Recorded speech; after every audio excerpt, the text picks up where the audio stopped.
Ndabasuhuje mbifurije ibihe byiza ndetse mbahaye ikaze ku murongo wacu wa Vibes and Talk. Ndagira ngo nkubwire ngo tera agatebe wegere hino uzamure volume ya telefone yawe kugira ngo tubanze tuganire ibigufitiye agaciro mu buzima, ibizagufasha kubaho ndetse ibizatuma utekereza kabiri mu mibereho y'isi isigaye yarugarijwe n'umubi cyangwa se isigaye yarugarijwe na Satani. Nizere ko ubuzima bumeze neza aho muri hose, n'uwo butameze neza. I know that ko Imana irabizi kandi nayo yamuremye ibizi iramuzirikana. Hari icyo igomba gukora gikomeye kandi mu buzima. Ubu nanjye ndabwirije nshaka nabigenderaho nkatangira kujya mu mwuka nkahanura, ubundi nkatangira kuvuga ibyo nishakiye kugira ngo mbakuremo amafaranga. Ngawe nguko rero twinjiye mu kiganiro, ariko ni ikiganiro gitoya ngira ngo ngiye kubabwiraho inkozi z'ibibi ziyitiriye gukorera Imana, kumbi zije kuyobya benshi no kugira ngo zishake indamu mu byo zikora, mu byo zirirwa zibeshya abantu hano mu Rwanda. Mvuze hano mu Rwanda kuko sinzi n'ibindi bihugu uko bimeze, ahanini cyane ngewe niyireberera hano iwacu mu Rwanda.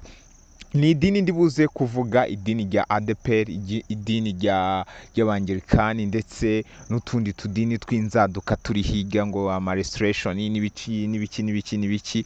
Ibyo nibyo ngiye kuvugaho, ariko kuza kubivugaho nta kindi cyabinteye, nuko ndi kubona abantu benshi baregrita cyangwa se bicuza kuba baragiye muri ayo madini kuri uyu munsi wa none. Ugasanga umuntu we n'umutima we azi ngo ari gukorera Imana, azi ngo abanye n'abantu neza, azi ngo ni umukozi w'Imana, kumbe abamukikije bose baba pastori bamwigisha, babandi bita abarimu bigisha mu nsengero, babandi bose babana muri korari, ugasanga na amadayimoni menshi yiyambariye uruhu rw'ihene, bakaza kwihisha mu ntama, ahubwo bashaka kugira ngo bagire gute, baze kuziyobya nazo bazishore zibe ihene. Nawe ako kantu uzi kugatekereza, akantu ko kuvuga ngo intama yahindutse ihene, ibyo bintu birashoboka cyane.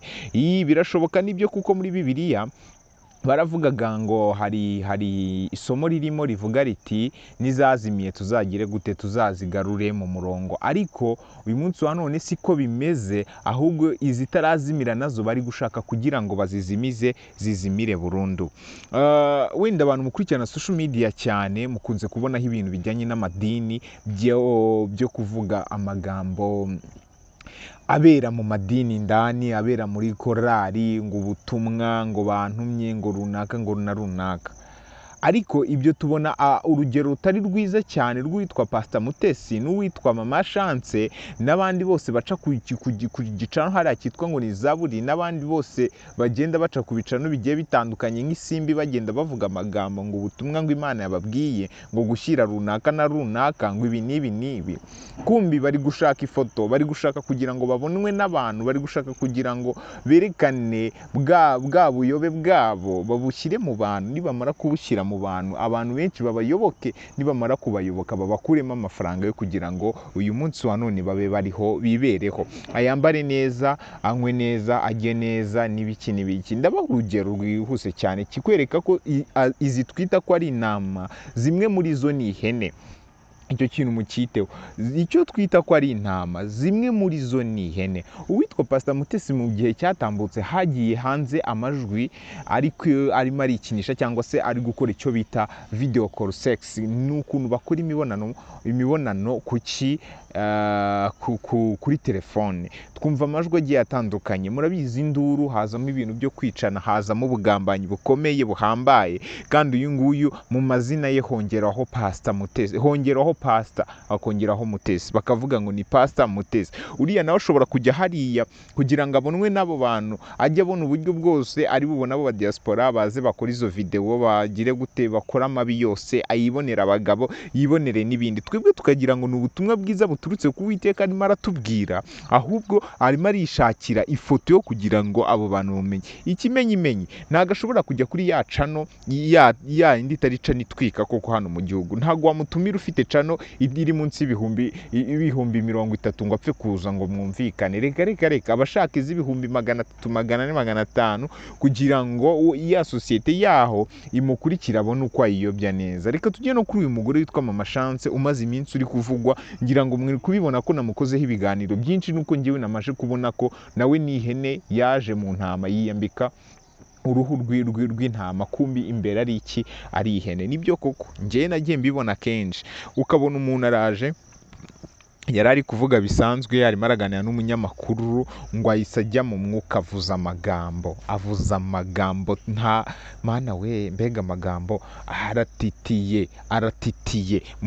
Muraza kujya kubyumva, muze kujya mu biganiro amaze iminsi akora, muri buze kuza gusangamo icyo kintu. Uratitizwa n'iki? Ayo magambo uvuze niyo ni amagambo akomeye cyane, ahubwo wavuze ko buriya ari ubutekamutwe bwo gushaka kwerekana uburyo arenze, akaza kuvuga kuntu yaganiriye n'umurozi uvuye ikuzimu, ngo akamubwira ibintu ngo runaka. Umurozi uvuye ikuzimu noneho aza kukubwira ibyo bintu kubera iki? Wowe nawe muhurirahe?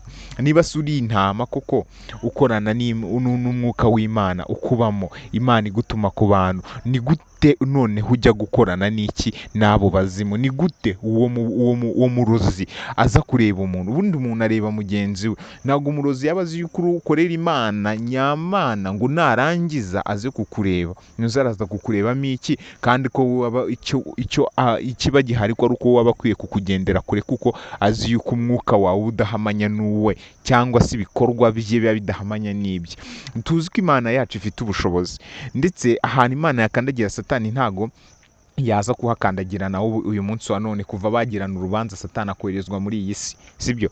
Ndagira ngo babwize ukuri rero ko aba bantu bavuga ngo bavuganye n'abarozi, aba bantu bavuga ngo birukanye imyuka mibi, bari abantu ahubwo mubagendere kure. Bari nabo kubayobya, bariya nabo kubashyira mu bibazo, bariya nabo kuzisanga ejo bundi ari bo bantu bavuyemo abarozi, bari nibo muzisanga babatanzemo ibitambo. Ahubwo beta ikintu cyiza, inama nziza nahereza buri wese, nuko nukimara kumumenya ukamenya ko ari n'inshuti yawe, ukamenya ko aba no mu nshuti zawe hafi, icyo ukwiye gukora ni ikintu kimwe, ukwiye kumwamaganira kure, ahubwo wowe ukimika cyane rya jambo ry'Imana, ukamenya gusoma Bible, ukamenya kuvuga ati ibi nibyo ngwiye kubikurikiza, ibi sinkwiye kubikurikiza. Kuko Satani nawe ubwe yamaje gushinga idini hano muri iki gihugu. Abantu benshi baragenda bakavuga kugasanga ibikorwa byabo byo byonyine biteye agahinda, biteye n'isoni. Wabireba ukibaza, haha ni ngewe natangiye no gusaba Imana, avuga ati ariko Mana, kubera iki gihe kitari kugera ngo uze utware abana bawe bareke gukomeza kwangirikira muri iyi si, bitewe n'izi hene ziri kwiza kwiyita gutyo. Wenda mvuze abo ngabo, simvuze n'abandi bapastori benshi.